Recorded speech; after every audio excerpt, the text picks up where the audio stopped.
ওং নমো নারায়ণ ওং শ্রী বিষ্ণুবে ওং শ্রী জগন্নাথায় নমঃ। জয় মাতা। জাতি বর্ণ নির্বিশেষে বিচার জ্যোতিষশাস্ত্রের। রাশি সম্বন্ধে অনেক জ্যোতিষীরা বলে, অনেক মানুষ এসে জিজ্ঞেস করে, কিন্তু লগ্ন একবারও জিজ্ঞেস করে না বা বলে না যে আমাদের অমুক লগ্ন, এই লগ্ন অনুযায়ী কীরকম যেতে পারে আমাদের সময়। লগ্ন হচ্ছে দেহ। মন চাইলেও অনেক সময় দেহ সেখানে নিয়ে যায় না। অতএব দেহের বিচারটা কিন্তু বিরাট প্রাধান্য দিতে হবে আমাদের সকলকে। রাশির বিচার তো অবশ্যই আছে, সঙ্গে লগ্ন যদি আপনার সাথ না দেয় তাহলে আপনি সেই কার্য কখনো করতে পারবেন না। ডেভেলপমেন্ট তো দূরের কথা, আপনি সেই জায়গায় পৌঁছতে পারবেন না। তো যাই হোক, অনুষ্ঠানগুলো যারা দেখছেন, লাইক শেয়ার সাবস্ক্রাইব করেছেন, সকলকে অজস্র ধন্যবাদ। আর আজকে তুলা ও বৃশ্চিক লগ্নের জাতক জাতিকা আপনাদের কেমন যাবে সময় 2025-এর। তুলা লগ্নের অধিপতি গ্রহ কিন্তু শুক্র গ্রহ। শনির তুঙ্গস্থান, আবার রবির নিচস্থান, একটি বায়ুতত্ত্ব, চর রাশি। শুভ গ্রহ বুধ এবং শনি, রবি, মঙ্গল ও বৃহস্পতি এই লগ্নের ক্ষেত্রে পাপক গ্রহ। বুধ, চন্দ্র, বুধ এবং শনি, বুধের সম্বন্ধকে রাজযোগ কারক বলা হয়। লগ্নপতিত্ব হেতু শুক্র শুভ ফলপ্রদ। এই বায়ুরাশি বিজ্ঞানের ফল প্রদান করে থাকে বহুমুখী প্রতিভার এদের মধ্যে লক্ষ্য করা যায়। সাধারণতভাবে এরা পরিবর্তন প্রিয়তা পছন্দ করে, চাঞ্চলতা, সাংগঠনিক দক্ষতা এদের মধ্যে থাকে। বর্তমানে লেখাপড়ার আগ্রহ থাকবে।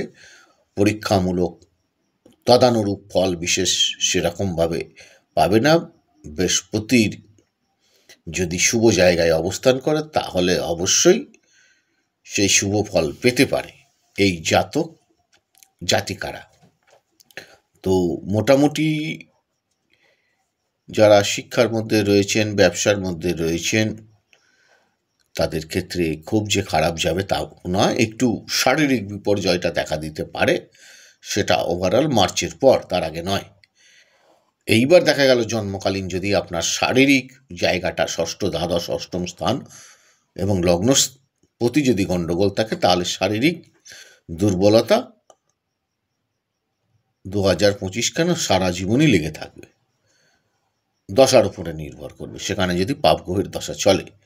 তো যাই হোক, শুভ সময় আপনাদের যাবে 20 এপ্রিল থেকে 18 মে পর্যন্ত নতুন কোনো কর্ম শুরু করতে পারেন। এছাড়া 20 সেপ্টেম্বর থেকে আগস্টের 20 সেপ্টেম্বর থেকে আপনার অক্টোবর পর্যন্ত মোটামুটি খারাপ চলবে না, ভালো হবে। আর আগস্টের দিকে কিছু ঝামেলা আসতে পারে, যেটা আগে বলার উচিত ছিল সেটা পরে বলছি। আগস্টের দিকে কিছু ঝামেলা আসবে, সেটা এড়িয়ে চলার চেষ্টা করবেন। ওভারঅল যদি সেরকম কোনো অসুবিধা হয় একটু প্রতিকারের মাধ্যমে চলার চেষ্টা করবেন। তুলা লগ্নের শুক্রকে পাওয়ার দেওয়ার চেষ্টা করবেন। লগ্নপতি যদি ডিস্টার্ব থাকে, মহালক্ষ্মীর কবচ পাঠ, মহালক্ষ্মীর মন্ত্র জপ এবং শুক্রের মন্ত্র জপ, শুক্রের কবচ পাঠ প্রতিদিন করতে পারেন, শুভ ফল পাবেন।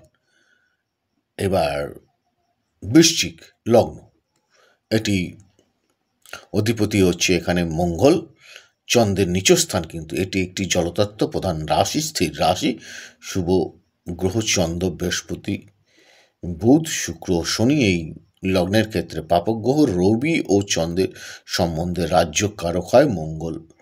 লগ্নপতিত্ব হেতু সম ফল প্রদান করে থাকবে। এটি জলতত্ত্ব প্রধান রাশি হওয়ায় আর্টিস্টিক কলাবিদ্যা কারক এবং প্রশাসনিক ডিপার্টমেন্টে পঞ্চমপতি বৃহস্পতি এবং নবম অধিপতি চন্দ্র, জলজ রাশি এই ঘরগুলোকে বিদ্যার দিকে, কলাবিদ্যা, বিজ্ঞানের পড়াশোনার ক্ষেত্রে এবং সঙ্গীত লাইনের দিকে এগিয়ে নিয়ে যেতে পারে এবং রাজনীতিবিজ্ঞ এবং পুরোহিত, আইন বিশেষজ্ঞ পদ বিভিন্ন দিক থেকে এদের পড়াশুনো করলে সাধারণতভাবে ভালো হবে।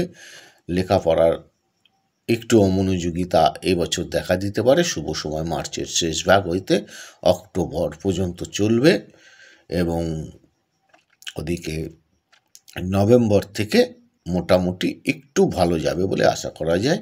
শুভ দিন মঙ্গল, রবি এবং শুক্রবার এবং সোমবার। শুভ সংখ্যা আমি বলে দিচ্ছি আপনাদের 9, 18, 27। সেরকম খুব অসুবিধেই পড়লে অবশ্যই জ্যোতিষীর কোনো ভালো গাইডলাইন মেনে চলার চেষ্টা করবেন। বগলামুখী কবচপাঠ, মঙ্গলের কবচপাঠ, বগলা মন্ত্র জপ করতে পারেন, এতে ভালো রেজাল্ট পাবেন। আর বজরংবলীরও উপাসনা করা যায়, হনুমান চালিসা পাঠ করা যায়, তাতে কোনো অসুবিধা হয় না, বরঞ্চ ভালো রেজাল্ট করবে। যদি খুব অসুবিধের মধ্যে পড়েন অবশ্যই গাইড নেবেন। ভালো থাকুন, সুস্থ থাকুন, অন্যকে ভালো রাখুন।